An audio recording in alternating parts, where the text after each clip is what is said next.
Mataji, thank you. Hare Krishna.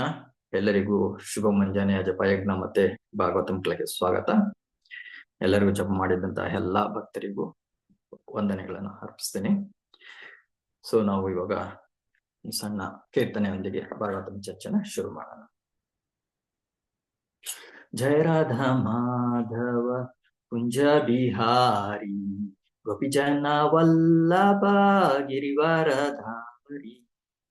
ಜಯ ರಾಧಾ ಮಾಧವ ಕುಂಜ ಬಿಹಾರಿ ಗೋಪಿಜನ ವಲ್ಲಭ ಗಿರಿವರಧಾರಿ.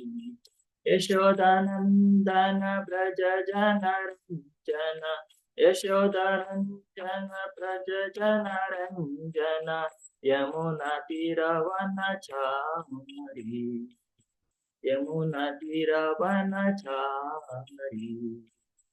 ಜಯ ರಾಧಾ ಮಾಧವ ಕುಂಜ ಬಿಹಾರಿ ಗೋಪಿಜನ ವಲ್ಲಭ ಗಿರಿವರಧಾರಿ. ಹರಿ ಕೃಷ್ಣ ಕೃಷ್ಣ ಕೃಷ್ಣ ಹರಿ ಹರಿ, ಹರಿ ರಾಮ ರಾಮ ರಾಮ ಹರಿ ಹರಿ. ಹರಿ ಕೃಷ್ಣ ಕೃಷ್ಣ ಕೃಷ್ಣ ಹರಿ ಹರಿ, ಹರಿ ರಾಮ ರಾಮ ರಾಮ ಹರಿ ಹರಿ. ಹರಿ ಕೃಷ್ಣ ಕೃಷ್ಣ ಕೃಷ್ಣ ಹರಿ ಹರಿ, ಹರಿ ರಾಮ ರಾಮ ರಾಮ ಹರಿ ಹರಿ. ಹರಿ ಕೃಷ್ಣ ಕೃಷ್ಣ ಕೃಷ್ಣ ಹರಿ ಹರಿ, ಹರಿ ರಾಮ ರಾಮ ರಾಮ ಹರಿ ಹರಿ. ಹರಿ ಕೃಷ್ಣ ಕೃಷ್ಣ ಹರಿ ಹರಿ, ಹರಿ ರಾಮ ರಾಮ ಹರಿ ಹರಿ. ರಾಧಾ ಮಾಧವ ರಾಧೆ, ಜಯ ರಾಧಾ ಮಾಧವ ರಾಧೆ. ಜಯ ಗಂಧರ್ವಿಕ ಗಿರಿಧಾರಿ ಗೌರ ಹರಿ, ಗಂಧರ್ವಿಕ ಗಿರಿಧಾರಿ ಗೌರ ಹರಿ.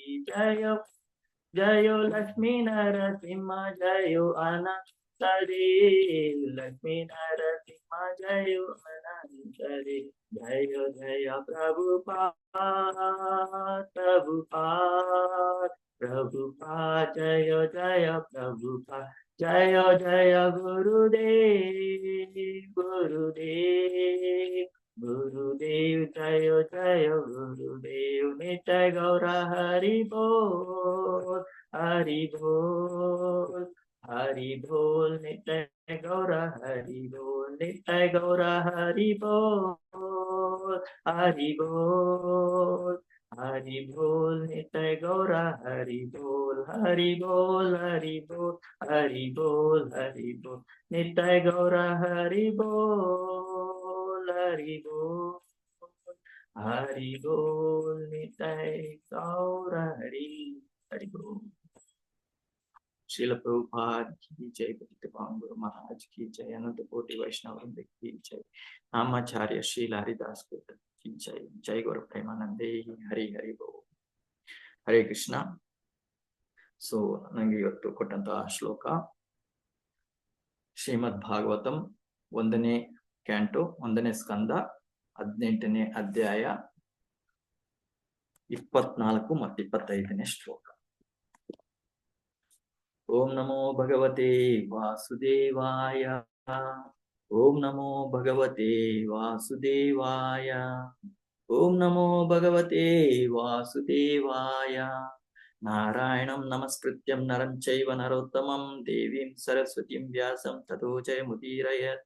ನಷ್ಟಪ್ರಾಯೇಷು ಅಪತ್ರೇಷು ನಿತ್ಯಂ ಭಾಗವತ ಸೇವೆಯ ಭಗವತಿ ಉತ್ತಮ ಶ್ಲೋಕೆ ಭಕ್ತಿರ್ಭವತಿ ನೈಷ್ಠಿಕಿ. ಸೊ ಅದಕ್ಕೆ ಮೊದಲು ನನ್ನ ಇಮಿಡಿಯೇಟ್ ಲೀಡರ್ಸ್ ಆದಂತಹ ವರಹ ಕೃಪಮಯ ಪ್ರಭು, ಮಧುಸೂದನ್ ಮದ್ರಪತಿ ಪ್ರಭು ಎಲ್ಲರಿಗೂ ವಂದನೆಯನ್ನು ಅರ್ಪಿಸುತ್ತಾ, ಸರಿಯಾದ ಸಮಯದಲ್ಲಿ ಸರಿಯಾದ ಪದಗಳು ನನ್ನ ಮಾತಿನಲ್ಲಿ ಬರಲಿ ಅಂತ ಎಲ್ಲ ಗುರು ಹಿರಿಯರಿಗೂ ಬೇಡ್ಕೊಳ್ತಾ, ಇಲ್ಲಿ ನೆರೆದಿರುವಂತ ಎಲ್ಲ ಭಕ್ತರಿಗೂ ಬೇಡ್ಕೊಳ್ತಾ ನನ್ನ ಇವತ್ತಿನ ಭಗವತ್ ಕ್ಲಾಸ್ ಅನ್ನ ಸ್ಟಾರ್ಟ್ ಮಾಡ್ತೀನಿ. ಶ್ರೀಮದ್ ಭಾಗವತಂ ಸ್ಕಂದ 1 ಅಧ್ಯಾಯ 18 ಶ್ಲೋಕ 24 ಮತ್ತೆ 25. ಏಕದಾ ಧನುರ್ದ್ಯಮ್ಯ ವಿಚರನ್ ಮೃಗಯಾಂ ವನೆ ಮೃಗನಾನುಗತಃ ಶ್ರಾಂತಃ ಕ್ಷುಧಃ ಸೃಷ್ಟಿತೋ ವೃಷಂ ಜಲಾಶಯಮಚಕ್ಷಾಣಃ ಪ್ರವಿವೇಶ ತಮಾಶ್ರಮಂ ದದರ್ಶ ಮುನಿಮಾಸೀನಂ ಶಾಂತಂ ಮೀಲಿತಲೋಚನಂ. ಏಕದಾ ಧನುರುದ್ಯಮ್ಯ ವಿಚರನ್ ಮೃಗಯಾಂ ವನೆ ಮೃಗನನುಗತಃ ಶ್ರಾಂತಃ ಕ್ಷುಧಃ ಸೃಷಿತೋ ವೃಷಂ ಜಲಾಶಯಮಚಕ್ಷಾಣಃ ಪ್ರವಿವೇಶ ತಮಾಶ್ರಮಂ ದದರ್ಶ ಮುನಿಮಾಸೀನಂ ಶಾಂತಂ ಮೀಲಿತಲೋಚನಂ. ಪದದಿಂದ ಪದ ಅನುವಾದ ಭಾವಾರ್ಥ. ಶ್ರೀಲ ಪ್ರಭುಪಾದಕ್ಕೆ ಜಯವಾಗಲಿ. ಶ್ರೀಲ ಪ್ರಭುಪಾದ್ ಕಿ ಜಯ. ಏಕದ ಒಂದಾನೊಂದು ಕಾಲದಲ್ಲಿ ಧನುಃ ಬಾಣಗಳು ಮತ್ತು ಧನಸ್ಸುಗಳನ್ನು ಉದ್ಯಮ್ಯ ಸರಿಯಾಗಿ ಹಿಡಿದು ವಿಚರನ್ ಬೆನ್ನೆತ್ತಿ ಮೃಗಯಾಂ ಬೇಟೆಯನ್ನು ವನೆ ಕಾಡಿನಲ್ಲಿ ಮೃಗಾನ್ ಜಿಂಕೆಗಳನ್ನು ಅನುಗತಃ ಹಿಂಬಾಲಿಸಿದ ಶ್ರಾಂತಃ ಬಳಲಿದ ಕ್ಷುದಿಹ ಹಸಿದ ತೃಷಿತಃ ಬಾಯಾರಿದ ವೃಷಾಂ ಅತ್ಯಂತ ಜಲಾಶಯವನ್ನು ಅಚಕ್ಷಣಃ ಹುಡುಕುತ್ತಿರುವಾಗ ಪ್ರವೇಶಿಸಿದನು. ತಮ್ ಆ ಪ್ರಸಿದ್ಧವಾದ ಆಶ್ರಮಂ ಶಮೀಕ ಋಷಿಯ ಆಶ್ರಮವನ್ನು ದದರ್ಶ ನೋಡಿದನು. ಮುನಿಂ ಋಷಿಯನ್ನು ಆಸೀನಂ ಕುಳಿತ ಶಾಂತಂ ಶಾಂತನಾಗಿ ಮೀಲಿತ ಮುಚ್ಚಿದ ಲೋಚನಂ ಕಣ್ಣುಗಳಲ್ಲ. ಅನುವಾದ. ಒಂದಾನೊಂದು ಕಾಲದಲ್ಲಿ ಮಹಾರಾಜ ಪರೀಕ್ಷಿತನು ಬಿಲ್ಲು ಬಾಣಗಳೊಂದಿಗೆ ಕಾಡಿನಲ್ಲಿ ಬೇಟೆಯಲ್ಲಿ ತೊಡಗಿದ್ದನು. ಅವನು ಮೃಗಗಳನ್ನು ಹಿಂಬಾಲಿಸುವಾಗ ತುಂಬಾ ದಣಿದು ಹಸಿವು ಮತ್ತು ಬಾಯಾರಿಕೆಯಿಂದ ಬಾಧಿತನಾದನು. ನೀರಿನ ತಟಾಕವೊಂದನ್ನು ಅವನು ಹುಡುಕುತ್ತಿರುವಾಗ ಸುಪ್ರಸಿದ್ಧವಾದ ಶಮೀಕ ಋಷಿಗಳ ಆಶ್ರಮವನ್ನು ಪ್ರವೇಶಿಸಿದನು ಮತ್ತು ಮುಚ್ಚಿದ ಕಣ್ಣುಗಳೊಂದಿಗೆ ಮೌನವಾಗಿ ಕುಳಿತ ಋಷಿಗಳನ್ನು ನೋಡಿದನು. ಭಾವಾರ್ಥ. ಪರಮಪ್ರಭು ತನ್ನ ಶುದ್ಧ ಭಕ್ತರಲ್ಲಿ ಅದೆಷ್ಟು ಕರುಣೆಯನ್ನು ಹೊಂದಿದ್ದಾನೆಂದರೆ ಯುಕ್ತ ಕಾಲದಲ್ಲಿ ಅಂತಹ ಭಕ್ತರನ್ನು ತನ್ನ ಬಳಿಗೆ ಕರೆದುಕೊಳ್ಳುತ್ತಾನೆ ಮತ್ತು ಹಾಗೆ ಕರೆದು ಮಂಗಳಕರ ಸನ್ನಿವೇಶವೊಂದನ್ನು ಭಕ್ತನಿಗಾಗಿ ಸೃಷ್ಟಿಸುತ್ತಾನೆ. ಪರೀಕ್ಷಿತ ಮಹಾರಾಜನು ಭಗವಂತನ ಒಬ್ಬ ಶುದ್ಧ ಭಕ್ತನಾಗಿದ್ದನು. ಆಗಿರುವಾಗ ಅವನಿಗೆ ವಿಪರೀತ ದಣಿವಾಗುವ, ಹಸಿವಾಗುವ, ಬಾಯಾರಿಕೆಯಾಗುವ ಕಾರಣವೇ ಇಲ್ಲ. ಏಕೆಂದರೆ ಭಗವಂತನ ಭಕ್ತನು ದೈಹಿಕ ಅಗತ್ಯಗಳಿಂದ ಯಾವತ್ತೂ ವಿಚಲಿತನಾಗುವುದಿಲ್ಲ. ಆದರೂ ಭಗವಂತನ ಇಚ್ಛೆಯಿಂದಾಗಿ ಅಂತಹ ಭಕ್ತನು ಕೂಡ ತೋರಿಕೆಗಾಗಿ ಯಾದರೂ ದಣಿವು ಮತ್ತು ಬಾಯಾರಿಕೆಯನ್ನು ತಾಳಬೇಕಾಯಿತು.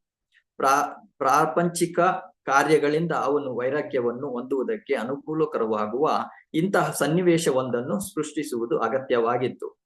ಭಗವದ್ಧಾಮಕ್ಕೆ ಮರಳುವುದು ಸಾಧ್ಯವಾಗಬೇಕೆಂದರೆ ಒಬ್ಬನು ಪ್ರಾಪಂಚಿಕವಾದ ಎಲ್ಲಾ ವ್ಯಾಮೋಹಗಳನ್ನು ತ್ಯಜಿಸಬೇಕಾಗುವುದು. ಒಬ್ಬ ಭಕ್ತನು ಪ್ರಾಪಂಚಿಕ ವಿಷಯಗಳಲ್ಲಿ ಬಹಳಷ್ಟು ಮಗ್ನನಾಗಿದ್ದರೆ ಅವನಲ್ಲಿ ಉದಾಸೀನವನ್ನು ಹುಟ್ಟಿಸುವುದಕ್ಕೋಸ್ಕರ ಭಗವಂತನೇ ಯಾವುದಾದರೂ ಒಂದು ಸನ್ನಿವೇಶವನ್ನು ಸೃಷ್ಟಿಸುತ್ತಾನೆ. ತನ್ನ ಭಕ್ತನು ಪ್ರಾಪಂಚಿಕನೆನ್ನಿಸಿಕೊಳ್ಳುವ ವಿಷಯದಲ್ಲಿ ಎಷ್ಟೇ ಮಗ್ನನಾಗಿದ್ದರೂ ಕೂಡ ಭಗವಂತನು ತನ್ನ ಶುದ್ಧ ಭಕ್ತರನ್ನು ಮರೆಯುವುದಿಲ್ಲ. ಕೆಲವೊಮ್ಮೆ ಭಗವಂತನು ವಿಚಿತ್ರ ಸನ್ನಿವೇಶವನ್ನು ಸೃಷ್ಟಿಸುತ್ತಾನೆ. ಅಂತಹ ಸನ್ನಿವೇಶದಲ್ಲಿ ಸಿಕ್ಕ ಭಕ್ತನು ಪ್ರಾಪಂಚಿಕ ವ್ಯವಹಾರಗಳನ್ನು ತ್ಯಜಿಸುವುದು ಅನಿವಾರ್ಯವಾಗುತ್ತದೆ. ಭಗವಂತನ ಸೂಚನೆಯನ್ನು ಭಕ್ತನು ಅರ್ಥ ಮಾಡಿಕೊಳ್ಳಬಲ್ಲ. ಆದರೆ ಸಾಮಾನ್ಯರು ಮಾತ್ರ ಇದು ಪ್ರತಿಕೂಲವೆಂದು, ನಿರಾಶಾದಾಯಕವೆಂದು ಭಾವಿಸುತ್ತಾರೆ. ತನ್ನ ತಾತನಾದ ಅರ್ಜುನ ಭಗವದ್ಗೀತೆಗೆ ಹೇಗೆ ಕಾರಣನಾದನೋ ಹಾಗೆ ಪರೀಕ್ಷಿತ ಮಹಾರಾಜನು ಶ್ರೀಕೃಷ್ಣನಿಂದ ಶ್ರೀಮದ್ ಭಾಗವತದ ಪ್ರಕಟಣೆಗೆ ಕಾರಣನಾಗಬೇಕಾಗಿತ್ತು. ಅರ್ಜುನನಿಗೆ ಭಗವಂತನ ಇಚ್ಛೆಯಿಂದ ಕುಟುಂಬ ಪ್ರೀತಿಯ ಮಾಯೆಯು ಕವಿದಿರದಿದ್ದರೆ ಎಲ್ಲರ ಹಿತಕ್ಕಾಗಿ ಸ್ವಯಂ ಶ್ರೀಕೃಷ್ಣನು ಅವನಿಗೆ ಭಗವದ್ಗೀತೆಯನ್ನು ಬೋಧಿಸುತ್ತಿರಲಿಲ್ಲ.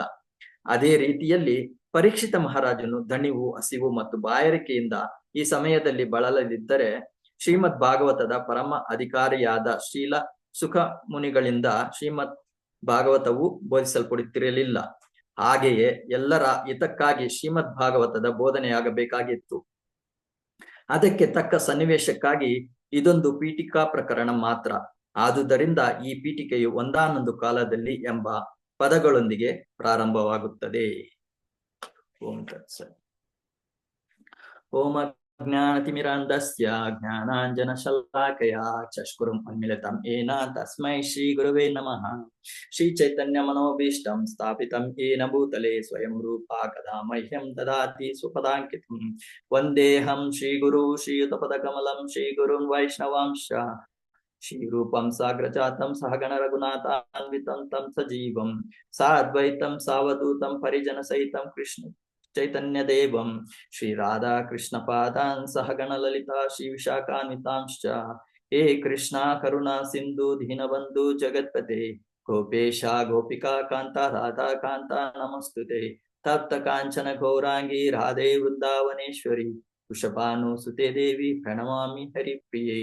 ನಮೋ ವಿಷ್ಣುಪದಾಯ ಕೃಷ್ಣಪೃಷ್ಠಾಯ ಭೂತಲೆ ಶ್ರೀಮತೆ ಭಕ್ತಿವೇದಾಂತ ಸ್ವಾಮೀತಿ ನಾಮಿನೆ. ನಮಸ್ತೆ ಸರಸ್ವತಿ ದೇವಿ ಗೌರವಾಣಿ ಪ್ರಚಾರಿಣಿ ನಿರ್ವಿಶೇಷ ಶೂನ್ಯವಾದಿ ಪಾಶ್ಚಾತ್ಯ ದೇಶತಾರಿಣಿ. ವಾಂಛಾ ಕಲ್ಪತರುಭ್ಯಶ್ಚ ಕೃಪಾ ಸಿಂಧುಭ್ಯೇವ ಚ ಪತಿತಾನಾಂ ಪಾವನೇಭ್ಯೋ ವೈಷ್ಣವೇಭ್ಯೋ ನಮೋ ನಮಃ. ಜಯ ಶ್ರೀ ಕೃಷ್ಣ ಚೈತನ್ಯ ಪ್ರಭು ನಿತ್ಯಾನಂದ ಶ್ರೀ ಅದ್ವೈತ ಗದಾಧರ ಶ್ರೀವಾಸಾದಿ ಗೌರಭಕ್ತವೃಂದ. ಹರೇ ಕೃಷ್ಣ ಕೃಷ್ಣ ಕೃಷ್ಣ ಹರೇ ಹರೇ, ಹರೇ ರಾಮ ರಾಮ ರಾಮ ಹರೇ ಹರೇ.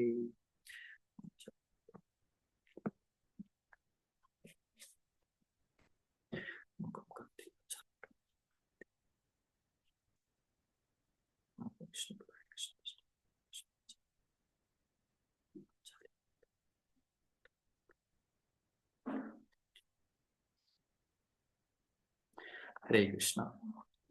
ಮತ್ತೊಮ್ಮೆ ಶ್ಲೋಕ ಇನ್ನೊಂದ್ಸಲಿ ಹೇಳಿ ಅನುವಾದ ಹೇಳಿಬೋದು. ಏಕದಾ ಧನುರುದ್ಯಮ್ಯ ವಿಚರನ್ ಮೃಗಯಾಂ ವನೆ ಮೃಗಾನನುಗತಃ ಶ್ರುತಃ ಸ್ಪೃಷ್ಟಿತೋ ವೃಷಂ ಜಲಾಶಯಮಚಕ್ಷಾಣಃ ಪ್ರವಿವೇಶ ತಮಾಶ್ರಮಂ ದದರ್ಶ ಮುನಿಮಾಸೀನಂ ಶಾಂತಂ ಮೀಲಿತಲೋಚನಂ. ಒಂದಾನೊಂದು ಕಾಲದಲ್ಲಿ ಮಹಾರಾಜ ಪರೀಕ್ಷಿತನು ಬಿಲ್ಲು ಬಾಣಗಳೊಂದಿಗೆ ಕಾಡಿನಲ್ಲಿ ಬೇಟೆಯಲ್ಲಿ ತೊಡಗಿದ್ದನು. ಅವನು ಮೃಗಗಳನ್ನು ಹಿಂಬಾಲಿಸುವಾಗ ತುಂಬ ದಣಿದು ಹಸಿವು ಮತ್ತು ಬಾಯಾರಿಕೆಯಿಂದ ಬಂಧಿತನಾದನು. ನೀರಿನ ತಟಾಕವೊಂದನ್ನು ಅವನು ಹುಡುಕುತ್ತಿರುವಾಗ ಸುಪ್ರಸಿದ್ಧನಾದ ಶಮಿಕ ಋಷಿಗಳ ಆಶ್ರಮವನ್ನು ಪ್ರವೇಶಿಸಿದನು ಮತ್ತು ಮುಚ್ಚಿದ ಕಣ್ಣುಗಳೊಂದಿಗೆ ಮೌನವಾಗಿ ಕುಳಿತಿದ್ದ ಋಷಿಗಳನ್ನು ನೋಡಿದನು. ಸೊ ಇದು ತುಂಬಾ ಒಳ್ಳೆಯ ಶ್ಲೋಕ. ಇದರಲ್ಲಿ ನಾವು ಅರ್ಥ ಮಾಡ್ಕೊಳ್ಬೇಕಾಗಿದ್ದೇನೆಂದ್ರೆ, ಯಾವಾಗೂ ನಾವು ಕೃಷ್ಣ ಕಾನ್ಶಿಯಸ್ ನಲ್ಲಿ ಭಕ್ತರ ಸಂಘದಲ್ಲಿದ್ದಾಗ ಅವ್ರು ಹೇಳ್ತಾ ಇರ್ತಾರೆ, ಸಮಾಧಾನವಾಗಿರು, ತಾಳ್ಮೆಯಿಂದಿರು. ಏನಕ್ಕೆ ಈ ರೀತಿ ಹೇಳ್ತಾರೆ? ಸೊ ನಮ್ಗೆ ತುಂಬಾ ಈ ಭೌತಿಕ ಪ್ರಪಂಚದಲ್ಲಿ ಕೆಲವೊಂದು ಬಾರಿ ಸಂತೋಷಗಳಾಗುತ್ತೆ, ಕೆಲವೊಂದು ಬಾರಿ ದುಃಖಗಳಾಗುತ್ತೆ, ತೊಂದರೆಗಳಾಗುತ್ತೆ.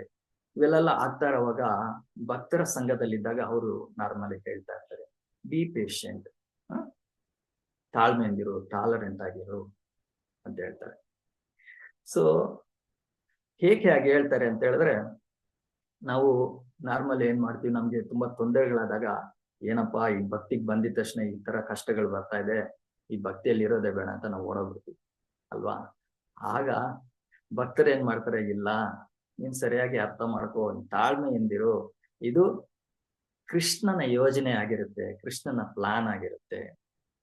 ಸೊ ನಾವು ಒಬ್ಬರು ಯಾರ ದಂಪತಿಗಳು ಬಂದಾಗ ಅವ್ರು ಹೇಳ್ತಾ ಇರ್ತಾರೆ, ನನ್ಗೆ ಈ ಪ್ರಾಬ್ಲಮ್ ಇದೆ, ಆ ಪ್ರಾಬ್ಲಮ್ ಇದೆ, ನಾನು ಈಗ ಮಾಡಿದ್ರೆ ಸರಿ ಹೋಗುತ್ತೆ, ಹಾಗೆ ಮಾಡಿದ್ರೆ ಸರಿ ಹೋಗುತ್ತೆ ಅಂತ ಹೇಳಿ ಯೋಚನೆ ಮಾಡ್ತಾ ಇರ್ತಾರೆ. ಅವರು ಹೇಳ್ತಾ ಇರ್ತಾರೆ. ಆದ್ರೆ ಭಕ್ತರು ಹೇಳ್ತಾರೆ, ಅರೆ ನೀನ್ ಸುಮ್ಮನೆ ಇರಪ್ಪ, ಒಂದ್ ಸ್ವಲ್ಪ ಸಮಾಧಾನವಾಗಿರೋ, ಇದೆಲ್ಲ ಕೃಷ್ಣನ ಪ್ಲಾನ್ ಆಗಿರುತ್ತೆ, ನಮ್ಮ ಪ್ಲಾನ್ ಬೇರೆ ಆಗಿರುತ್ತೆ, ಆದ್ರೆ ಕೃಷ್ಣನ ಪ್ಲಾನ್ ಬೇರೆ ಆಗಿರುತ್ತೆ. ಅದನ್ನ ಸರಿಯಾಗಿ ಅರ್ಥ ಮಾಡ್ಕೊ, ಸ್ವಲ್ಪ ಸಮಾಧಾನವಾಗಿರು, ಈ ಭಕ್ತಿಗೆ ಬಂದಿದ್ಯಾ, ಸ್ವಲ್ಪ ಸಮಾಧಾನವಾಗಿರು, ಏನ್ ಹೇಳ್ತಾರೆ ಅದ್ರ ಜೊತೆಲಿ ಭಕ್ತರ ಸಂಘದಲ್ಲಿ ಏನ್ ಮಾಡ್ತಾ ಇದ್ರು ಅವ್ರ ಜೊತೆಲಿ ಮಾಡ್ಕೊಂಡು ಹೋಗ್ತಾ ಇರು ಅಂತ ಹೇಳ್ತೀವಿ. ಸೊ ಪ್ರಭುಪಾದರು ಕೂಡ ಹೇಳ್ತಾ ಇರ್ತಾರೆ, ಏನಂತ ಹೇಳಿದ್ರೆ, Krishna is not A order supplier ಅಂತ ಹೇಳ್ತಾರೆ. ಕೆಲವರು ಏನ್ ಮಾಡ್ತಾರೆ, ಹೋಗ್ತಾರೆ ಭಗವಂತನ ಮುಂದೆ ಹೋಗ್ತಾರೆ, ಪ್ರಾರ್ಥನೆ ಮಾಡ್ತಾರೆ, ಭಗವಂತ ನಾನು ಈ ಯೋಜನೆಯನ್ನು ಮಾಡಿದ್ದೀನಿ, ನಾನು ಈ ತರ ಪ್ಲಾನ್ ಮಾಡಿದ್ದೀನಿ ನನ್ನ ಬಿಸ್ನೆಸ್ಗೆ, ಈ ತರ ಎಲ್ಲ ಕರೆಕ್ಟ್ ಆಗಿ ನಡ್ಕೊಂಡು ಹೋಗ್ತಾ ಇದೆ, ನೀನು ಸ್ವಲ್ಪ ನನ್ನ ಪ್ಲಾನ್ ಅನ್ನು ನಡ್ಸ್ಕೊಂಡು ಹೋಗುವಂತೆ ಮಾಡು, ನಾನು ಏನೇನ್ ನೆನ್ಸ್ಕೊಂಡಿದ್ದೀನಿ ಅದ್ರ ಹೋಗೋ ತರ ಮಾಡು ಅಂತ ಹೇಳ್ತೇವೆ, ಬೇಡ್ಕೊಳ್ತೀವಿ. ಅದಕ್ಕೋಸ್ಕರ ಪ್ರಭುಪಾದರು ಯಾವಾಗ ಹೇಳ್ತಾ ಇರ್ತಾರೆ, Krishna is not A order supplier, ಅವನು ನನ್ಗೆ ಸಪ್ಲೈಯರ್ ಅಲ್ಲ ಅಂತ ಹೇಳ್ತಾರೆ. ಆದ್ರೆ ಅವರ ಪ್ಲಾನ್ ಅನ್ನೇ ಬೇರೆ ಆಗಿರುತ್ತೆ. ಆದ್ರೆ ನಾವು ಆಗ್ತಿರೋದ್ರೆ ಏನಾಗುತ್ತೆ, ನಾವು ಎಲ್ಲ ಪ್ರಾರ್ಥನೆ ಮಾಡ್ತೀವಿ, ಎಲ್ಲ ಯೋಚನೆಯನ್ನು ಮಾಡ್ತೀವಿ, ಏನು ಒಂದ್ ಬಿಲ್ಡಿಂಗ್ ಕಟ್ಬೇಕು ಅನ್ಕೊಳ್ತೀವಿ, ಇಲ್ಲಾಂದ್ರೆ ಯಾವ್ದಾದ್ರು ಒಂದು ಬಿಸ್ನೆಸ್ ಮಾಡ್ಬೇಕು ಅನ್ಕೊಳ್ತೀವಿ. ಈ ತರ ಮಾಡಿದ್ರೆ ಕರೆಕ್ಟ್ ಆಗಿ ಹಿಂಗೋಗುತ್ತೆ ಹೀಗೋಗುತ್ತೆ, ಒಂದು ಪ್ಲೇಸ್ಗೆ ನಾವು ರೀಚ್ ಆಗ್ತೀವಿ, ಅದನ್ನ ಆ ದುಡ್ಡನ್ನ ಮಾಡಿಸಿ ಇನ್ನೊಂದು ಸ್ವಲ್ಪ ಬಿಸ್ನೆಸ್ ನ ಶುರು ಮಾಡೋಣ, ಈ ತರ ಎಲ್ಲ ಪ್ಲಾನ್ ಮಾಡ್ತಾ ಇರ್ತೀವಿ. ಆ ಪ್ಲಾನ್ ಆಗ್ದಿರ ಇಲ್ದ್ರೆ ಏನ್ ಮಾಡ್ತೀವಿ, ಎಲ್ಲ ಕೃಷ್ಣನ್ ಮೇಲೆ ಹಾಕ್ಬಿಡ್ತೀವಿ. ಅಥವಾ ಇನ್ನೊಂದ್ ರೀತಿ ನಾವು ಯೋಚನೆ ಮಾಡ್ತೀವಿ, ಏನಂತ ಹೇಳಿದ್ರೆ, ನಮ್ಗೆ ಆ ಪ್ಲಾನ್ ಆಗದಿರುವಂತ ಯಾರು ಮಾಡಿರ್ತಾರೋ, ಅಥವಾ ಯಾರಾದ್ರೂ ಆಪೋಸಿಟ್ ಪಾರ್ಟಿಗಳಿರ್ತಾರಲ್ಲ, ಅವ್ರೇನಾದ್ರು ಮಾಡಿದಾಗ ಆಗುತ್ತೆ ಏನು, ಅವನ ಮೇಲೆ ಫೈಟ್ ಮಾಡ್ತೀವಿ ನಾವು, ಏನು ಜಗಳ ಆಡ್ತೀವಿ ನಾವು. ಜಗಳ ಆಡ್ಬಿಟ್ಟು ಅದ್ರಲ್ಲಿ ಗೆದ್ರೆ ಸಂತೋಷ ಆಗ್ತೀವಿ, ಆದ್ರೆ ಅದ್ರಲ್ಲಿ ಸೋತ್ಬಿಟ್ರೆ ಮತ್ತೆ ಸೋಲ್ತಾ ಇದ್ರೆ ಏನ್ ಮಾಡ್ತೀವಿ, ಕೃಷ್ಣನ ಸೆಂಟ್ರಲ್ಲಿ ಹೇಳ್ಬಿಡ್ತೀವಿ, ಕೃಷ್ಣ ಯಾಕೆ ನನ್ಗೆ ಈ ತರ ಕಷ್ಟ ಕೊಡ್ತಾ ಇದೀಯ ನೀನು, ಏನ್ ನಿನ್ ಇಚ್ಛೆ, ನಾನು ಈ ರೀತಿ ಎಲ್ಲ ಭಕ್ತಿ ಎಲ್ಲ ಮಾಡ್ತಾ ಇದ್ದೀನಿ, ನೀನ್ ಯಾಕೆ ಈ ತರ ಕಷ್ಟ ಕೊಡ್ತಾ ಇದೀಯ ಅಂತ ಕೃಷ್ಣನ ಸೆಂಟ್ರಲ್ಲಿ ಹೇಳ್ಕೊಂಡ್ ಬರ್ತೀವಿ. ಸೊ ಇದೇ ರೀತಿ ನಾವು ಕೃಷ್ಣ ಯೋಜನೆಯಲ್ಲಿ ನಾವಿರ್ಬೇಕೆ ಹೊರತು ನಮ್ಮ ಯೋಜನೆಯಲ್ಲಿ ಕೃಷ್ಣನನ್ನ ತೆರೆದುಕೊಂಡು ಬರಬಾರದು. ಏನ್ ಹೇಳ್ತೀವಿ, ಕೃಷ್ಣನ ಯೋಜನೆಯಲ್ಲಿ ನಾವಿರ್ಬೇಕು. ಅಂದ್ರೆ ನಮ್ಗೆ ಯಾವುದೇ ಸಿಚುವೇಶನ್ ಬರಲಿ, ಸಂತೋಷಕರವಾಗಿರ್ಲಿ ಅಥವಾ ದುಃಖಕರವಾದವಾದಲ್ಲಿ, ಕಷ್ಟಕರವಾದ ತೊಂದರೆಯಲ್ಲಿ ಆದ್ರಲ್ಲಿ, ಇದು ಕೃಷ್ಣನ ಪ್ಲಾನ್ ಆಗಿರಬಹುದು, ನಾವು ಮುಂದುವರ್ಸ್ಕೊಂಡು ಹೋಗೋಣ, ನಮ್ಮ ಜಪ ಆಗ್ಲಿ ನಮ್ಮ ಸಾಧನೆ ಆಗ್ಲಿ ಮುಂದುವರ್ಸ್ಕೊಂಡು ಹೋಗೋಣ ಅಂತ ಹೇಳ್ಬಿಟ್ಟು ನಮ್ಮ ಮನಸ್ಥಿತಿ ಇರ್ಬೇಕೆ ಹೊರತು ನಮ್ಮ ಯೋಜನೆಯಲ್ಲಿ, ಅಂದ್ರೆ ನಮ್ಮ ಪ್ಲಾನ್ ಅಲ್ಲಿ ನಾವು ಈ ತರ ಪ್ಲಾನ್ ಮಾಡಿದೀವಿ, ಆ ತರ ಪ್ಲಾನ್ ಮಾಡಿದೀವಿ ಅಂತ ಹೇಳ್ಬಿಟ್ಟು ಭಗವಂತನ ಮುಂದೆ ನಿಂತ್ಕೊಂಡು, ಭಗವಂತ ನಾನು ಈ ತರ ಪ್ಲಾನ್ ಮಾಡಿದ್ದೀನಿ, ನೀನ್ ಇದಕ್ಕೆ ಆಶೀರ್ವಾದನ ಕೊಡು ಅಂತ ಹೇಳ್ಬಿಟ್ಟು ನಾವು ಕೃಷ್ಣನ್ ಬೇಡ್ಕೊಳ್ಳೋದಲ್ಲ. ಕೃಷ್ಣನ ಯೋಜನೆಯಲ್ಲಿ ನಾವು ತೊಡಸ್ಕೋಬೇಕು. ಕೃಷ್ಣ ನೀನೇನ್ ನಡ್ಸ್ಕೊಂಡು ಹೋಗ್ತೀಯ ಹಾಗೆ ನಡ್ಕೊಂಡು ಹೋಗ್ಲಿ, ಆದ್ರೆ ನಿನ್ನ ಭಕ್ತಿಯಲ್ಲಿ ನನ್ನನ್ನು ಇಟ್ಕೋ, ನನ್ನ ಸ್ಮರಣೆಯಲ್ಲಿ ಯಾವತ್ತೂ ನೀನಿರು ಅಂತ ಹೇಳಿ ನಾವು ಪ್ರಾರ್ಥನೆ ಮಾಡ್ಬೇಕು.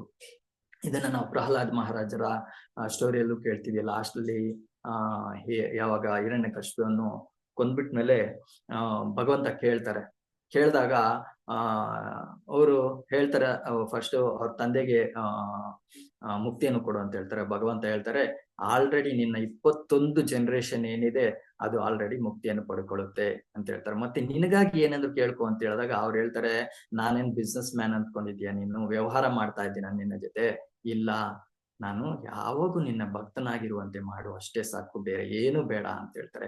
ಈ ರೀತಿಯಾದ ಮನಸ್ಥಿತಿ ನಮ್ಗಿರ್ಬೇಕು ಯಾವಾಗೂ.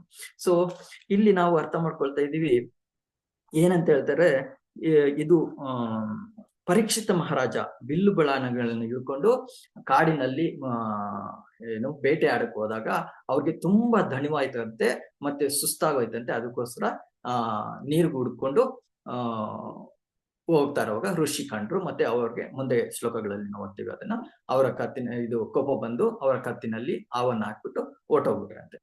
ಇದಾಗಕ್ ಚಾನ್ಸ್ ಇದೆಯಾ? ಇಲ್ಲ. ಇದೇನು ಭಗವಂತನ ಒಂದು ಪ್ಲಾನ್ ಆಗಿತ್ತು ಅಂತ. ಮತ್ತೆ ಇದರಲ್ಲಿ ನಾವು ಭಾವಾರ್ಥದಲ್ಲಿ ನೋಡಿದ್ವಿ, ಅರ್ಜುನನ್ ಕೂಡ ಒಂದು ಸನ್ನಿವೇಶನ ಹೇಳಿದ್ರು. ನಾವು ಇಲ್ಲಿ ಅರ್ಥ ಮಾಡ್ಬೇಕು. ಒಂದ್ಸಲಿ ನಾವು ಅರ್ಜುನ ಮಹಾಭಾರತ ನಾವು ಕೇಳಿದ್ದೀವಿ, ಮಹಾಭಾರತ ಸ್ಟೋರೀಸ್ ಎಲ್ಲ ಕೇಳಿದೀವಿ. ಮತ್ತೆ ಅರ್ಜುನ, ಯುಧಿಷ್ಠರ ಮತ್ತೆ ಅವರ ತಮ್ಮಂದಿರು ಇವರೆಲ್ಲ ಸ್ಟೋರೀಸ್ ಕೇಳಿದೀವಿ.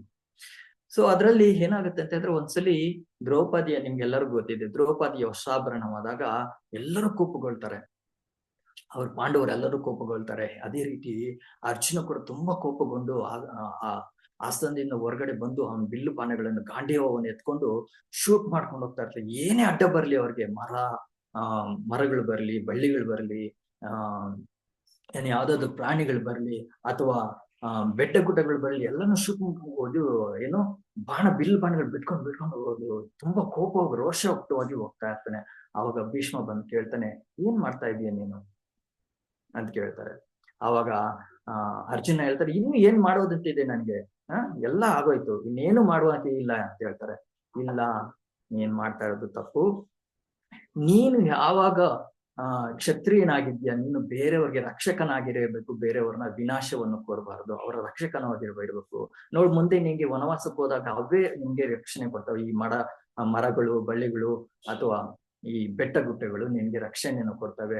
ಅಂತವ್ರ ಮೇಲೆ ನಿನ್ನ ಕೋಪವನ್ನು ತೋರಿಸ್ತಾ ಇದೆಯನ್ನ ಇಮ್ಮಿಡಿಯೇಟು ಅರ್ಜುನ ತಿಳ್ಕೊಳ್ತಾರೆ. ಅವರು ಅರ್ಥ ಮಾಡ್ಕೊಂಡು, ಹೌದು ನೀವ್ ಹೇಳ್ತಾ ಇರೋದು ಕರೆಕ್ಟು ಅಂತ ಹೇಳ್ತಾರೆ.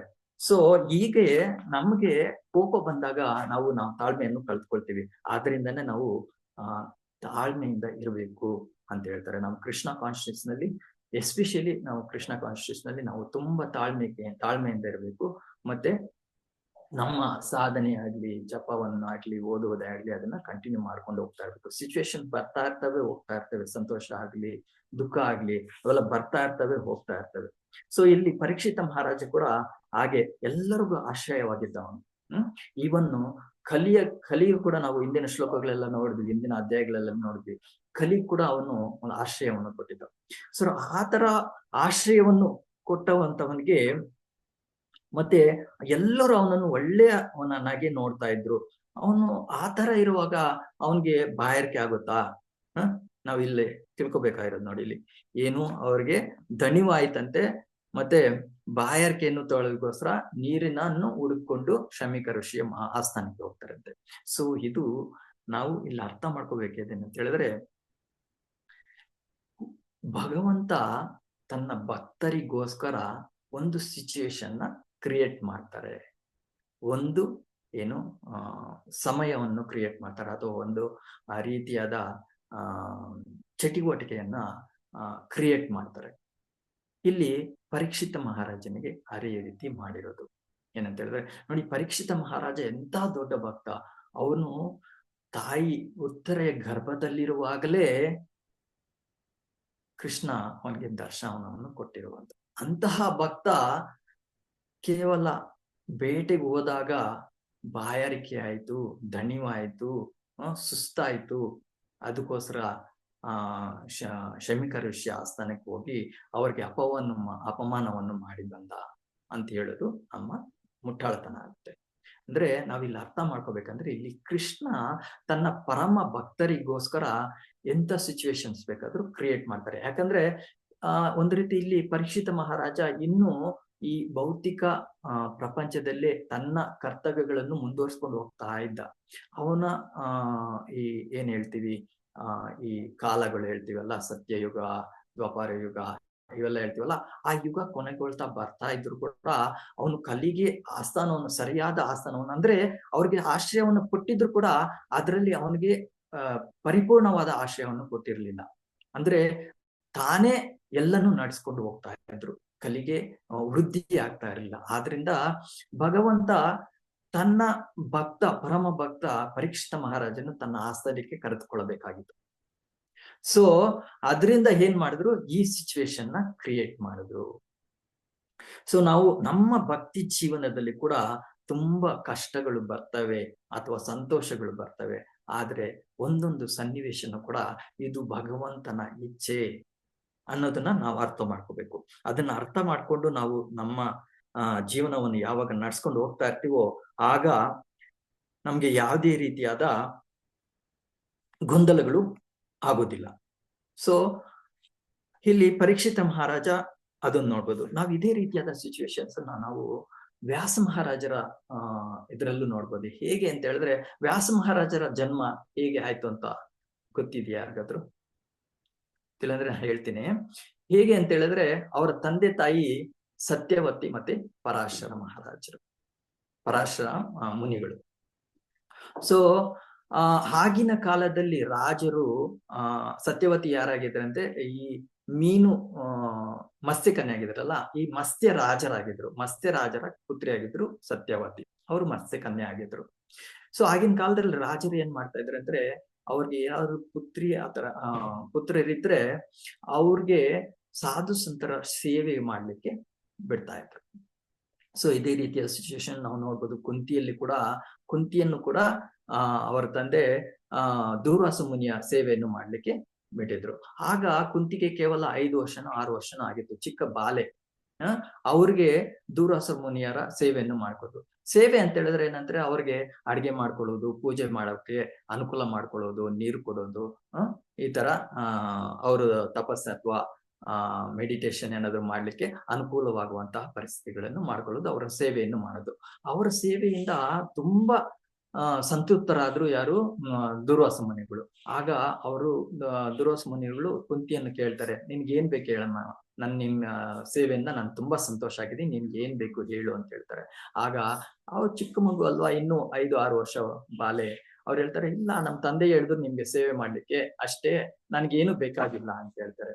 ಆವಾಗ ದೂರ್ವಾಸ ಮುನಿಗಳು ಏನ್ ಮಾಡ್ತಾರೆ, ಅವರ ಹಣೆಯಲ್ಲಿ ನೋಡಿ ಅವರ ಫ್ಯೂಚರ್ ಅಂದ್ರೆ ಅವರ ಭವಿಷ್ಯತ್ತನ್ನು ಅರ್ಥ ಮಾಡ್ಕೊಂಡು ಅವ್ರಿಗೆ ಮಂತ್ರೋಪದೇಶವನ್ನು ಮಾಡ್ತಾರೆ. ಮಂತ್ರವನ್ನು ಕೊಟ್ಟು ಆ ಮಂತ್ರದಿಂದ ತನಗೆ ಮಕ್ಕಳಾಗುವಂತೆ ಒಂದು ಅನುಕೂಲವನ್ನು ಮಾಡ್ತಾರೆ. ಇದು ಹೇಗೆ ನೋಡಿ, ಅವ್ರಿಗೆ ಏನು ಇಚ್ಛೆ ಇಲ್ದಿರಿದ್ರು ಮುನಿಗಳ ರೂಪದಲ್ಲಿ ಬಂದ್ಬಿಟ್ಟು ಅವರು ಹೆಲ್ಪ್ ಮಾಡಿದ್ರು. ಅದೇ ರೀತಿ ಇಲ್ಲಿ ಸತ್ಯವತಿ ನೋಡಿದವಾಗ ಸತ್ಯವತಿ ಮತ್ತೆ ಪರಾಶರ ಮುನಿಗಳು ಒಂದು ಬೋಟ್ ನಲ್ಲಿ ಹೋಗ್ತಾ ಇರ್ತಾರೆ. ಸತ್ಯವತಿಯ ಸೇವೆ ಏನಾಗಿತ್ತಂದ್ರೆ ಆ ಮುನಿಗಳನ್ನ ಒಂದು ದಡದಿಂದ ಇನ್ನೊಂದು ದಡಕ್ಕೆ ಕರ್ಕೊಂಡೋಗಿ ಬಿಡ್ತಾ ಇರ್ತಾರೆ. ಆಗ ಆ ನದಿಯ ಮಧ್ಯದಲ್ಲಿ ಇದ್ದಾಗ ಪರಾಶರ ಮುನಿಗಳು ತುಂಬಾ ಅತ್ಯಂತ ಮಹಾತ್ಮರಾಗಿದ್ರು. ಅವರು ನಕ್ಷತ್ರಗಳು ಅವೆಲ್ಲ ನೋಡ್ಬಿಟ್ಟು ಅವ್ರಿಗೆ ಅರ್ಥ ಆಯ್ತು, ಭಗವಂತ ಈಗ ಅವತಾರವನ್ನು ತಳ್ಕೋಬೇಕು ಅಂತೇಳಿ, ಅವತಾರ ತಗೋಬೇಕು ಅಂತ ಅವ್ರಿಗೆ ಅರ್ಥ ಆಗಿದ ತಕ್ಷಣ ಅವರು ಸತ್ಯವತಿಯನ್ನು ಕೇಳ್ತಾರೆ, ನೋಡು ದೇವೋತ್ತಮ ಪರಮ ಪುರುಷ ಈಗ ಅವತರಿಸ್ಬೇಕು ಅಂತಿದ್ದಾರೆ, ಅವರಿಗೆ ನೀನು ತಾಯಿಯಾಗುವಂತಹ ಭಾಗ್ಯ ಇದೆ, ಅದು ನಿನ್ನ ಇಚ್ಛೆ ಇದ್ರೆ ನೀನು ತಗೋಬಹುದು ಅಂತ ಹೇಳ್ತಾರೆ. ಅವಾಗ ಅವರು ಯೋಚನೆ ಮಾಡಿ, ಸರಿ ಆಯ್ತು, ನಾನು ಭಗವಂತನನ್ನ ನನ್ನ ಪುತ್ರನಾಗಿ ಪಡೆಯುತ್ತೇನೆ ಅಂತ ಹೇಳ್ತಾರೆ. ಇಮ್ಮಿಡಿಯೇಟ್ ನಾವಿಲ್ಲಿ ಅರ್ಥ ಮಾಡ್ಕೋಬೇಕು ನೋಡಿ, ನಾವು ಸಾಮಾನ್ಯ ಜನರು ಗರ್ಭವತಿ ಆದಾಗ ಏನು 9 ತಿಂಗಳು ಹೊಟ್ಟೆಯಲ್ಲಿ ಇಟ್ಕೊಂಡು ಮಗುವನ್ನ ಎತ್ತೋದು ಆ ತರ ಅಲ್ಲ. ಭಗವಂತ ಯಾವ ರೀತಿಯಲ್ಲಾದ್ರೂ ಬೇಕಾದ್ರೂ ಬರಬಹುದು. ನೋಡಿ ಇಲ್ಲಿ ವ್ಯಾಸ ಮಹಾರಾಜರು ಹೇಗ್ ಬರ್ತಾರೆ ಅಂತ ಹೇಳಿದ್ರೆ, ಅವರು ಇಮಿಡಿಯೇಟ್ ಪ್ರತ್ಯಕ್ಷ ಆಗ್ತಾರೆ ಅಲ್ಲಿ. ಹೇಗೆ ಅವ್ರು ಪ್ರತ್ಯಕ್ಷ ಆದಾಗೆ ಅವ್ರಿಗೆ 15-16 ವರ್ಷ ಯುವಕನಾಗಿರ್ತಾನೆ. ಅವನು ಯುವಕನಾಗಿ ಅವನು ಹೇಳ್ತಾನೆ, ಇಬ್ಬರಿಗೂ ನಮಸ್ಕಾರ ಮಾಡ್ತಾನೆ, ಇಬ್ಬರಿಗೂ ತಂದೆ ತಾಯಿಯರಿಗೆ, ಸತ್ಯವತಿಗೂ ಮತ್ತೆ ಪರಾಶರ ಮುನಿಗೆ ನಮಸ್ಕಾರಗಳನ್ನು ಮಾಡಿ ಅವನು ಹೇಳ್ತಾರೆ, ನನಗೆ ನನ್ನ ತಂದೆಗೆ ನನ್ನ ಹೆಲ್ಪ್ ಏನ್ ಬೇಕಾಗಿರೋದಿಲ್ಲ, ಯಾಕಂದ್ರೆ ಅವರು ಮಹಾತ್ಮರು, ಅವರು ತುಂಬಾ ಭಕ್ತರಾಗಿದ್ದಾರೆ, ಅವರು ನನ್ನ ಹೆಲ್ಪ್ ಏನ್ ಬೇಕಾಗಿಲ್ಲ. ಆದ್ರೆ ತಾಯಿಗೆ ಹೇಳ್ತಾನೆ, ನಿನಗೋಸ್ಕರ ನನಗೆ ಒಂದ್ ಹೆಲ್ಪ್ ಬೇಕಾಗಬಹುದು, ನೀನು ಯಾವಾಗ ನನ್ನನ್ನ ನೆನ್ಸ್ಕೊಳ್ತೀಯೋ ಇಮ್ಮಿಡಿಯೇಟ್ ನಿನ್ನಲ್ಲಿ ಪ್ರತ್ಯಕ್ಷನಾಗ್ತೇನೆ ಅಂತ ಹೇಳ್ತಾರೆ. ಸೊ ಆತರ ಹೇಳಿ ಅವರು ಅಲ್ಲಿಂದನೇ, ಅಂದ್ರೆ ಆ ದೋಣಿ ದಡಕ್ಕೆ ಹೋಗೋವರೆಗೂ ಇರೋದಿಲ್ಲ, ಅಲ್ಲಿಂದನೇ ನೀರಿನ ಮೇಲೆ ನಡ್ಕೊಂಡು ಹೋಗ್ತಾರೆ. ಈ ರೀತಿಯಾಗಿ ಅವತಾರವನ್ನು ತೆಗೆದುಕೊಳ್ತಾರೆ ಭಗವಂತ. ನಾವು ದೇವಕಿ ಮತ್ತೆ ವಸುದೇವರನ್ನು ನೋಡಬಹುದು. ವಸುದೇವನ ಹೃದಯದಿಂದ ದೇವಕಿಯ ಗರ್ಭಕ್ಕೆ ಹೋಗ್ತಾರೆ. ನಾವಿಲ್ಲಿ ಭಗವಂತ ಆ ರೀತಿನೇ ಮಾಡ್ಬೇಕು ಅಂತೇನಿಲ್ಲ ನೋಡಿ. ವ್ಯಾಸ ಮಹರ್ಷಿಗಳು ಇಮ್ಮಿಡಿಯೇಟ್ 15 ವರ್ಷದ ಬಾಲಕನಾಗಿ ಅವತಾರವನ್ನು ತೆಗೆದುಕೊಂಡ್ರು. ಇಲ್ಲಿ ಕೃಷ್ಣ ವಸುದೇವನ ಹೃದಯದಿಂದ ದೇವಕಿಯ ಗರ್ಭದೊಳಕ್ಕೆ ಹೋಗ್ತಾರೆ, ಮತ್ತೆ ಅಲ್ಲೇ ಇಮಿಡಿಯೇಟ್ ಆಗಿ ಮಗುವಾಗಿ ಬರ್ತಾರೆ. ಮಗುವಾಗಿ ಬಂದ 4 ಕೈಗಳಿರ್ತವೆ ಭಗವಂತನಿಗೆ. ಮತ್ತೆ ದೇವಕಿಯರು ಬೇಡಿಕೆ ಮಾಡಿದಾಗ ಮತ್ತೆ ಬಾಲಕನಾಗಿ ಇರ್ತಾರೆ ನೋಡಿ. ಈ ರೀತಿ ಭಗವಂತನ ಅವತಾರಗಳು, ಅವನ ಪ್ಲಾನ್ಗಳು ಯಾವ ರೀತಿ ಅಂತ ಅರ್ಥ ಮಾಡ್ಕೊಳ್ಳೋದಕ್ಕೆ ನಮ್ಗೆ ತುಂಬಾ ಕಷ್ಟವಾಗಿರುತ್ತೆ. ಆದ್ರೆ ನಮ್ಗೆ ಬರುವಂತ ಸಿಚುವೇಶನ್ ನಾವು ಅರ್ಥ ಮಾಡ್ಕೊಂಡು ಅದನ್ನ ನಾವು ಪಾಲಿಸ್ಕೊಂಡು ಹೋಗ್ಬೇಕು. ನಾವೇನ್ ಮಾಡ್ಕೊಂಡು ಏನು ಕೃಷ್ಣನಲ್ಲಿ ನಾವು ಒಬ್ಬ ಪಾತ್ರಧಾರಿಯಾಗಿರ್ಬೇಕು ಹೊರತು ನಮ್ಮ ಪ್ಲಾನಿನಲ್ಲಿ ಕೃಷ್ಣನನ್ನ ಒಬ್ಬ ಪಾತ್ರನಾಗಿ ಮಾಡಬಾರ್ದು. ನಾನು ಅವಾಗ ಹೇಳ್ತನಲ್ಲ, ಪ್ರಭುಪಾದ ಕೂಡ ಹೇಳ್ತಾರೆ, Krishna is not your order supplier ಅಂತ ಹೇಳ್ತಾರೆ. ಕೃಷ್ಣನ ಅವನಾದ ಪ್ಲಾನ್ಗಳು ಇರ್ತವೆ. ನಾವು ಎಷ್ಟೊಂದು ಸಣ್ಣ ಸಣ್ಣ ಪುಟ್ಟ ಸ್ಟೋರಿಗಳನ್ನು ಕೇಳಿದ್ವಿ. ಒಂದ್ಸಲಿ ಏನಾಯ್ತದಂತೆ, ಒಬ್ಬ ರಾಜ, ಅವನು ಏನೋ ಹಣ್ಣುಗಳನ್ನೇನೋ ಕಟ್ ಮಾಡ್ತಾ ಇರುವಾಗ ಅವನು ಬೆರಳು ಕಟ್ಟಾಗೋಯ್ತಂತೆ. ಬೆರಳು ಕಟ್ಟಾದಾಗ ಅಲ್ಲಿ ಪಕ್ಕದಲ್ಲಿ ಇರುವಂತ ಮಂತ್ರಿ ಹೇಳ್ತಾರೆ, ಎಲ್ಲ ಆಗೋದೆಲ್ಲ ಒಳ್ಳೇದಕ್ಕೆ, ಅದು ಪರವಾಗಿಲ್ಲ, ಬೆರಳು ತಾನೇ ಕಟ್ಟಾಗಿದೆ, ಪರವಾಗಿಲ್ಲ, ಅದಕ್ಕೆ ಇದು ಬ್ಯಾಂಡೇಜ್ ಹಾಕು, ಪರವಾಗಿಲ್ಲ, ಏನಾಗಿಲ್ಲ, ಆಗೋದೆಲ್ಲ ಒಳ್ಳೇದಕ್ಕೆ ಅಂತ. ಆಗ ರಾಜನ್ಗೆ ತುಂಬಾ ಕೋಪ ಬಂದ್ಬಿಡುತ್ತೆ. ಏನಂತ ಹೇಳಿದ್ರೆ, ಏನು ನನ್ಗೆ ಬೆರಳು ಕಟ್ಟಾಗಿ ರಕ್ತ ಸೋರ್ತಾ ಇದ್ರೆ ನಿಮ್ಗೆ ಆಗೋದಿಲ್ಲ, ಪರವಾಗಿಲ್ಲ ಅಂತ ಹೇಳ್ತೀಯಾ ಅಂತ ಹೇಳ್ಬಿಟ್ಟು ಇಮಿಡಿಯೇಟ್ ಅವನ್ನ ಜೈಲ್ಗೆ ಹಾಕ್ಸ್ಬಿಡ್ತಾರೆ. ಜೈಲ್ಗೆ ಹಾಕ್ಬಿಟ್ಟು ಜೈಲ್ಗೆ ಹಾಕ್ಬಿಡಿ ಅಂತ ಹೇಳ್ಬಿಟ್ಟು ಸೈನಿಕರಿಗೆ ಆರ್ಡರ್ ಮಾಡ್ತಾರೆ. ಅವ್ರು ಜೈಲ್ಗೆ ಹಾಕ್ಬಿಡ್ತಾನೆ. ಮತ್ತೆ ಇವನು ಬೇಟೆಗೆ ಅವನೊಬ್ನೇ ಹೋಗ್ತಾನೆ. ಯಾವಾಗೂ ಮಂತ್ರಿಯ ಜೊತೆ ಹೋಗೋವನು ಅವನೊಬ್ನೇ ಹೋಗ್ತಾನೆ. ಅವನೊಬ್ನೇ ಹೋದಾಗ ಏನಾಗುತ್ತೆ, ಅಲ್ಲಿ ಕಾಡಿನ ಜನ ಇರ್ತಾರಲ್ಲ, ಅವ್ರು ಏನ್ ಮಾಡ್ತಾರೆ, ರಾಜನನ್ನ ಬಂಧಿಸ್ಬಿಟ್ಟು ಅವನನ್ನು ಇದು ದೇವಿಗೆ ಬಲಿ ಕೊಡ್ಬೇಕು ಅಂತ ಹೇಳ್ಬಿಟ್ಟು ಕರ್ಕೊಂಡು ಹೋಗ್ತಾರೆ. ಅವ್ನ್ ರಾಜ ಬೇಡ್ಕೊಂಡು, ನಾನ್ ರಾಜ ಕಣೋ, ನನ್ನ ಇದ್ ಮಾಡ್ಬೇಡಿ, ನನ್ನ ಕೊಲ್ಬೇಡಿ ಅಂತೆಲ್ಲ ಇದ್ ಮಾಡ್ತಾನೆ. ಅವಾಗೂನು ಅವ್ರು ಬಿಡೋದಿಲ್ಲ, ಅವ್ರು ಬಂಧಿಸ್ಕೊಂಡು ಹೊರ್ಟೋಗ್ತಾರೆ. ಬಂಧಿಸ್ಕೊಂಡು ಹೊರಟಾಗ ಅವರ ಪೂಜಾರಿ ಇರ್ತಾರಲ್ಲ, ಬೇಟೆಗಾರರ ಪೂಜಾರಿ ಇರ್ತಾರ, ಅವರು ಎಲ್ಲ ಇನ್ಸ್ಪೆಕ್ಟ್ ಮಾಡ್ತಾರೆ ಈ ರಾಜನನ್ನ. ಅಂದ್ರೆ ಬಂಧಿಸಿದ್ರಲ್ಲ ಅವನ್ನ ಇಟ್ಬಿಡ್ತಾರೆ. ಅವನು ಹೇಳ್ತಾನೆ, ಈ ರಾಜ ಬಲಿಗೆ ಯೋಗ್ಯತೆ ಇಲ್ಲ, ಯಾಕಂದ್ರೆ ಅವನ ಬೆರಳು ಕಟ್ಟಾಗಿದೆ, ಅವನನ್ನ ಬಿಟ್ಬಿಡಿ ಅಂತ ಹೇಳ್ತಾರೆ. ಸರಿ ಆಯ್ತು, ಈ ತರ ಆಗೋಯ್ತಲ್ಲ ಅಂತ ಹೇಳ್ಬಿಟ್ಟು ಅವ್ರು ಏನ್ ಮಾಡ್ತಾರೆ, ಬೇಟೆಗಾರರು ಅವ್ನು ಬಿಟ್ಬಿಡ್ತಾರೆ. ಇವನು ರಾಜ ಇಮ್ಮಿಡಿಯೇಟ್ ಆಸ್ಥಾನಕ್ಕೆ ಬಂದಿದ ತಕ್ಷಣ ಫಸ್ಟ್ ಅವ್ರ ಮಂತ್ರಿಯನ್ನ ಬಿಡಿಸ್ತಾನೆ. ಮಂತ್ರಿಯನ್ನ ಬಿಡಿಸ್ಬಿಟ್ಟು ಕರೀತಾನೆ. ಕರ್ದ್ಬಿಟ್ಟು, ನೀನ್ ಹೇಳಿದ್ದು ಒಳ್ಳೇದಾಯ್ತು, ನೀನ್ ಏನ್ ಹೇಳ್ದೆ, ನನ್ಗೆ ಬೆರಳು ಕಟ್ಟಾಗಿದೆಲ್ಲ ಯಾಗೋದೆಲ್ಲ ಒಳ್ಳೇದಕ್ಕೆ ಅಂತ ಹೇಳ್ದಲ್ಲ, ಅದು ಒಳ್ಳೇದಾಯ್ತು.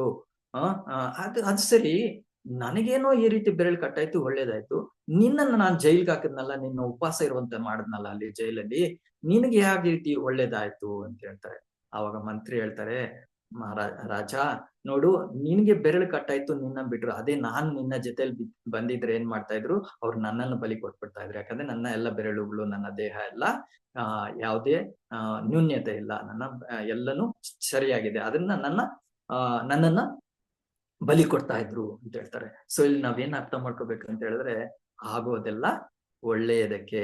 ಕಷ್ಟ ಬರ್ಲಿ ಸುಖ ಬರ್ಲಿ, ನಮ್ಗೆ ಆಗೋದೆಲ್ಲ ಒಳ್ಳೆಯದಕ್ಕೆ. ನಾವೇನ್ ಮಾಡ್ಬೇಕು, ನಮ್ಮ ಸಾಧನೆಯಲ್ಲಿ, ನಮ್ಮ ಜಪದಲ್ಲಿ ಆಗ್ಲಿ, ಅಥವಾ ಭಗವಂತ ಸೇವೆಯಲ್ಲಿ, ಭಕ್ತರ ಜೊತೆಯಲ್ಲಿ ಅವರ ಇನ್ಸ್ಟ್ರಕ್ಷನ್ ಪಾಲಿಸ್ತಾ ಅವರ ಜೊತೆಯಲ್ಲೇ ನಾವು ನಮ್ಮ ಸೇವೆಗಳನ್ನು ಮಾಡ್ತಾ ಇದ್ರೆ, ನಮ್ಗೆ ಯಾವುದೇ ಬರಲಿ, ಏನೇ ಸಿಚುವೇಶನ್ ಬರಲಿ, ಅದು ಭಗವಂತನ ಒಂದು ಪ್ಲಾನ್ ಅಂತ ತಿಳ್ಕೊಂಡು, ಭಗವಂತನ ಒಂದು ಯೋಜನೆ ಅಂತ ತಿಳ್ಕೊಂಡು ನಾವು ಮುಂದುವರ್ಸ್ಕೊಂಡು ಹೋಗ್ತಾ ಇರ್ಬೇಕು. ನೋಡಿ ಇಲ್ಲಿ ಹೇಳ್ತಾರೆ, ಇಲ್ಲಿ ಆ ರೀತಿಯಾದ ಅರ್ಜುನ, ನಾನು ಆವಾಗ ಏನು ಒಂದು ಸಿಚುವೇಶನ್ ಹೇಳ್ದೆ, ಆ ರೀತಿಯಾದ ಅರ್ಜುನ ತನ್ನ ತುಂಬಾ ಅರ್ಜುನ ಏನಾಗಿದೆ, ಅವನು ಕುರುಕ್ಷೇತ್ರ ಯುದ್ಧ ಬರೋ ಟೈಮ್ಗೆ ಅವನ್ ತುಂಬಾ ಗೊಂದಲಗೊಂಡ ಅಂತ ಹೇಳಿ ಹೇಳ್ತಾ ಇದ್ರು. ಆದ್ರೆ ಅವನ್ ಗೊಂದಲಗೊಂಡಿದ್ನ, ಯಾವ ರೀತಿ ಗೊಂದಲಗೊಂಡಿದ್ದ ನೋಡಿ, ನಮ್ಗೆ ಸಾಮಾನ್ಯವಾಗಿ ಗೊತ್ತಾಗುತ್ತೆ, ಧರ್ಮ ಯಾವುದು, ಅಧರ್ಮ ಯಾವುದು, ಕೆಟ್ಟ ಕೆಲಸ ಯಾವುದು, ಒಳ್ಳೆ ಕೆಲಸ ಯಾವುದು ಅಂತ ಗೊತ್ತಾಗುತ್ತೆ. ಆದ್ರೆ ಇಲ್ಲಿ ಅರ್ಜುನನ ಪರಿಸ್ಥಿತಿ ಆಗಿರ್ಲಿಲ್ಲ. ನಾವು ಮುನ್ನುಡಿಯಲ್ಲಿ ಓದಿದಾಗ ಪ್ರಭುಪಾದರು ತುಂಬಾ ಚೆನ್ನಾಗಿ ಎಕ್ಸ್ಪ್ಲೇನ್ ಮಾಡಿದ್ದಾರೆ. ಏನಂತ ಹೇಳಿದ್ರೆ, ಅವನು ಧರ್ಮದಲ್ಲೇ, ಅಂದ್ರೆ ಅವನ್ಗೆ ಎರಡೂ ಧರ್ಮನೇ, ಒಂದು ಕ್ಷತ್ರಿಯ ಧರ್ಮ ಇತ್ತು, ಇನ್ನೊಂದು ಕುಲ ಧರ್ಮ ಇತ್ತು. ಸೊ ಕುಲಧರ್ಮ ನಡ್ಸ್ಕೊಂಡು ಹೋದ್ರೆ ಅವ್ರ ಜನ ಏನ್ ಹೇಳ್ತಾರೆ, ನೋಡು ಅವನ್ಗೆ ಎಷ್ಟು ಅನ್ಯಾಯ ಆಗಿದ್ರು, ಅವ್ರ ಪತ್ನಿಗೂ ಏನು ಅವ್ರ ಅಣ್ಣ ತಮ್ಮಂದರಿಗೆ ಎಲ್ಲ ಕಾಡಿಗಟ್ಟಿದ್ರು, ಪತ್ನಿಗೆ ವಸ್ತ್ರಾಪಹರಣ ಮಾಡಿ ತುಂಬಾ ತೊಂದರೆಯನ್ನು ಕೊಟ್ರು, ಅಂತವ್ರನ್ನೆಲ್ಲ ಬಿಟ್ಬಿಟ್ಟ ಅಂತ ಹೇಳಿದ್ರೆ. ಕುಲಧರ್ಮದಲ್ಲಿ ಅಂದ್ರೆ ಮನುಸಂಹಿತೆಯಲ್ಲಿ ಏನ್ ಹೇಳ್ತಾರೆ, ನಮ್ಮ ಕುಲದಲ್ಲಿ ಇರುವಂತವ್ರು ಏನಾದ್ರೂ ತಪ್ಪು ಮಾಡಿದ್ರು ಕೂಡ ಅವ್ರನ್ನ ಕ್ಷಮಿಸ್ಬೇಕು ಅಂತ ಹೇಳ್ತಾರೆ. ಆದ್ರೆ ಇಲ್ಲಿ ಕ್ಷತ್ರಿಯ ಧರ್ಮವನ್ನು ಪಾಲಿಸಿ, ಇನ್ನೊಂದು ಹೇಳ್ತಾರೆ, ಕ್ಷತ್ರಿಯ ಧರ್ಮವನ್ನು ಪಾಲಿಸಿ ಅವ್ರನ್ನೆಲ್ಲ ಕೊಂದ್ರೆ, ನೋಡಿ ಇವ್ನ್ಗೆ ಎಷ್ಟು ಅಹಂಕಾರ, ನೋಡು ಇವ್ನ್ಗೆ ಎಲ್ಲಾ ಶಕ್ತಿ ಇದೆ ಅಂತ ಹೇಳ್ಬಿಟ್ಟು ಎಲ್ಲರನ್ನು ಕೊಂದ್ಬಿಟ್ಟ ಅಂತ ಹೇಳ್ಬಿಟ್ಟು ಅವನಿಗೆ ಗೊಂದಲದಲ್ಲಿ ಇರ್ತಾನೆ. ನಾವು ಪ್ರಭುಪಾದರು ಆ ರೀತಿ ಎಕ್ಸ್ಪ್ಲೈನ್ ಮಾಡ್ತಾರೆ, ಪೀಠಿಕೆಯಲ್ಲಿ ನೋಡ್ಬೋದು ನಾವು. ಏನಂದ್ರೆ ಅವನು ಧರ್ಮದಲ್ಲೇ ಗೊಂದಲಗೊಳ್ತಾನೆ. ಇದು ಧರ್ಮನೇ, ಅದು ಕ್ಷತ್ರಿಯ ಧರ್ಮ ಇದೆ, ಕುಲ ಧರ್ಮ ಇದೆ. ಇಲ್ಲಿ ಕುಲ ಧರ್ಮವನ್ನು ನೋಡ್ಕೊಂಡು ಹೋಗ, ನನ್ನ ತಾತ ಇದ್ದಾರೆ, ಸಹೋದರ ಇದ್ದಾರೆ, ದೊಡ್ಡಪ್ಪ ಚಿಕ್ಕಪ್ಪ ಗುರುಗಳು ಎಲ್ಲರೂ ಇದ್ದಾರೆ, ಅವ್ರನ್ನೆಲ್ಲ ಕೊಲ್ಬೇಕಾ ಅಂತ ಹೇಳಿ ಕುಲ ಧರ್ಮವನ್ನು ನೋಡ್ಬೇಕಾದ್ರೆ. ಆದ್ರೆ ಇಲ್ಲಿ ಅವನು ತುಂಬಾ ಗೊಂದಲಗೊಂಡಾಗ ಏನಾಗ್ತದೆ, ಅವನು ಕೃಷ್ಣನ ಶರಣಾಗತನೆ ಅಂತ ಪಡ್ತಾನೆ. ಕೃಷ್ಣ ಶರಣಾಗತವನ್ನು ಪಟ್ಟಾಗ ಅವ್ರು ಏನ್ ಮಾಡ್ತಾರೆ, ಅವ್ರಿಗೆ ಜ್ಞಾನೋದಯವನ್ನು ಕೊಡ್ತಾರೆ, ಭಗವದ್ಗೀತೆ ಒಂದು ಸೃಷ್ಟಿ ಆಗುತ್ತೆ.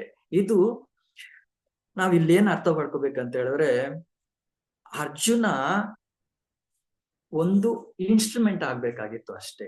ಅವನು ದೊಡ್ಡ ಶೂರ, ಅವನು ಯುದ್ಧ ಮಾಡಿ ಎಲ್ಲರನ್ನು ಸೋಲಿಸಿ ಎಲ್ಲರನ್ನು ಸಾಯಿಸ್ಬೋದಿತ್ತು. ಆದ್ರೆ ಭಗವಂತನ ಶರಣಾಗತ ಆಗುವಂತೆ ಭಗವಂತ ಅಲ್ಲಿ ಪ್ಲಾನ್ ಮಾಡಿದ್ರು. ಏನಂತ ಹೇಳಿದ್ರೆ, ಅವ್ರಿಗೆ ಕುಲ ಧರ್ಮದ ಒಂದು ವಿಚಲತೆಯನ್ನು ಮಾಡುವಂತೆ ಮಾಡಿದ್ರು. ಅವರಿಗೆ ಒಂದು ರೀತಿಯಾದ ಕರುಣೆಯನ್ನು ಬರುವಂತೆ ಮಾಡಿದ್ರು. ಅವರ ಕುಲ ಏನು ಅಫೆಕ್ಷನ್ ಅನ್ನೋದನ್ನ ಜಾಸ್ತಿ ಮಾಡಿದ್ರು. ಜಾಸ್ತಿ ಮಾಡಿ ಒಂದು ಸಿಚುವೇಶನ್ ನ ಕ್ರಿಯೇಟ್ ಮಾಡಿದ್ರು. ಏನಕ್ಕೋಸ್ಕರ? ಅವರಿಗೆ ಭಗವದ್ಗೀತೆಯ ಒಂದು ಜ್ಞಾನೋದಯವನ್ನು ಕೊಡಬೇಕು.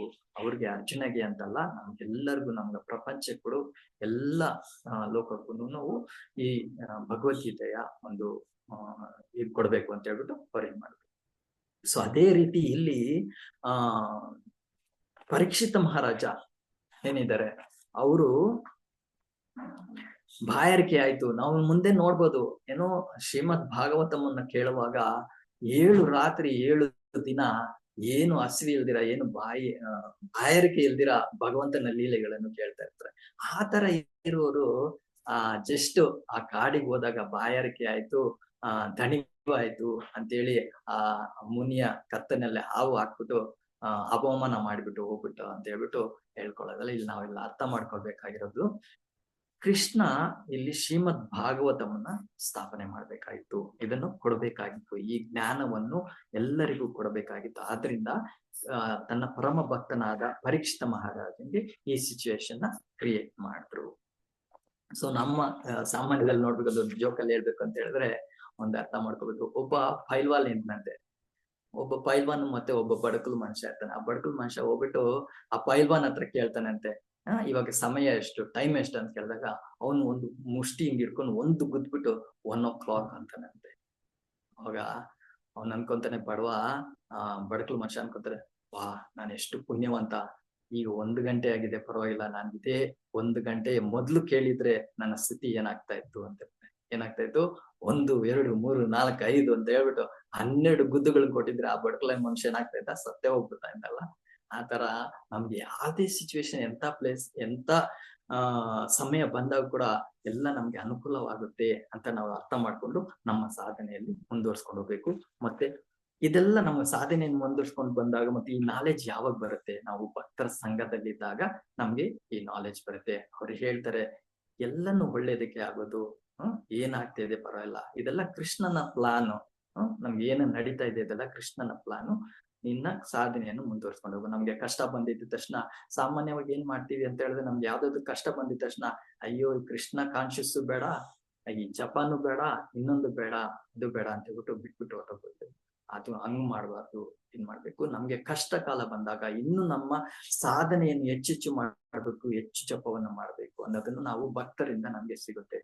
ಸೊ ಇಷ್ಟು ಹೇಳಿ ಇವತ್ತಿನ ಭಾಗವತಂ ಸೆಷನ್ ಮುಗಿಸ್ತಾ ಇದ್ದೀನಿ. ಶ್ರೀಮದ್ ಭಾಗವತಂ ಕಿ ಜೈ, ಶ್ರೀಲ ಪ್ರಭುಪಾದ್ ಕಿ ಜೈ, ಪತಿತ ಪಾವನ ಗುರು ಮಹಾರಾಜ್ ಕಿ ಜೈ, ಅನಂತ ಕೋಟಿ ವೈಷ್ಣವ ವೃಂದ ಕಿ ಜೈ. ಹರೇ ಕೃಷ್ಣ. ಹರೇ ಕೃಷ್ಣ.